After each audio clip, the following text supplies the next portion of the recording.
दुर्गा सप्तशती का करें इस प्रकार से पाठ, होगा चमत्कारी लाभ, दुर्गा माँ होंगी प्रसन्न। जय माता दी भक्तजनों, हमारे चैनल लक्ष्मी निवास पर आप सभी का स्वागत और अभिनंदन है। आज हम इस वीडियो में आपको दुर्गा सप्तशती पाठ करने का विधि बताने जा रहे हैं। तो भक्तजनों, इस वीडियो में हम आपको दुर्गा सप्तशती के 13वें पाठ के क्या लाभ हैं बताने जा रहे हैं, जो उदय काल के सूर्य मंडल की सी कांति धारण करने वाली हैं, जिनके 4 भुजाएं और 3 नेत्र हैं तथा जो अपने हाथों में 5 अंकुश, वर एवं अभय की मुद्रा धारण किए रहती हैं, उन शिवा देवी का मैं ध्यान करता हूँ।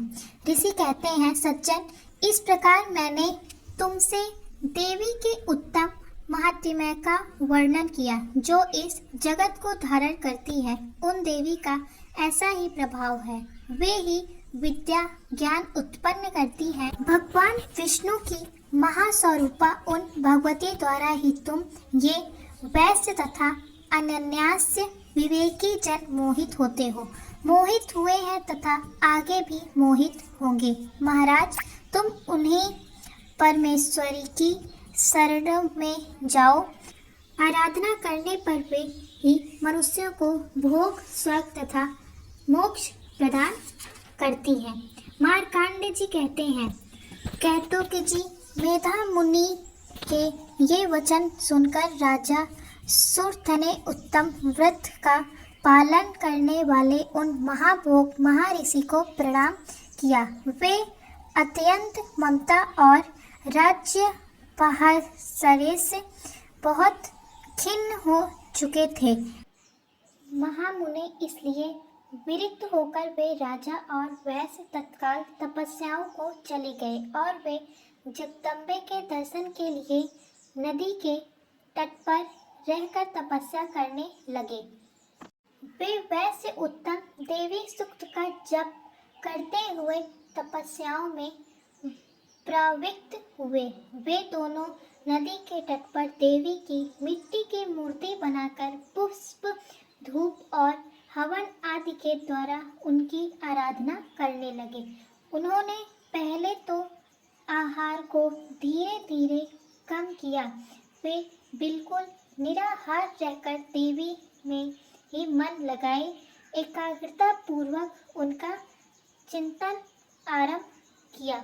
वे दोनों अपने शरीर के रक्त से प्रोक्षित बलि देते हुए लगातार 3 वर्ष तक संयम पूर्वक आराधना करते रहे। इस पर प्रसन्न होकर जगत को धारण करने वाली चंडिका देवी ने प्रत्यक्ष दर्शन देकर कहा। देवी बोली, सज्जन तथा अपने कुल को अनादीन करने वाले वैश्य, तुम लोग जिस वस्तु की अभिलाषा रखते हो वह मुझसे मांगो, मैं संतुष्ट हूँ, अतः तुम्हें वह सब कुछ दूंगी। मार्कंडेय जी कहते हैं, तब राजा ने दूसरे जन्म में नष्ट न होने वाला राज्य मांगा तथा इस जन्म में भी शत्रुओं की सेनाओं बलपूर्वक नष्ट करके पुनः अपना राज्य प्राप्त कर लेने का वरदान मांगा। वैश्य का चित्त संस्कार की ओर से खिन्न एवं विरक्त हो चुका था और वे बड़े बुद्धिमान थे, अतः उस समय उन्होंने तो ममता और एकता रूप आसानी का नाश करने वाला ज्ञान मांगा। देवी बोली, सज्जन, तुम थोड़े ही दिनों में शत्रुओं को मारकर अपना राज्य प्राप्त कर लोगे। अब वहाँ तुम्हारा राज्य स्थिर रहेगा। फिर मृत्यु के पश्चात तुम भगवान विवेकवासन सूर्य के अंश से जन्म लेकर इस पृथ्वी पर स्वाभाविक मनु के नाम से विख्यात हो जाओगे।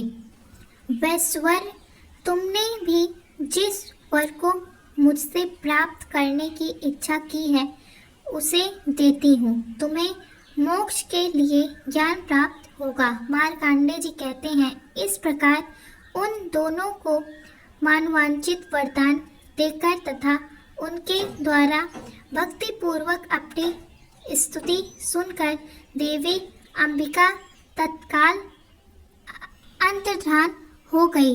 इस तरह देवी से वरदान पाकर क्षत्रियों में श्रेष्ठ सुरथ सूर्य से जन्म ले सर्वाणिक नामक मनु हो गए। धन्यवाद। नवरात्रि की हार्दिक शुभकामनाएं।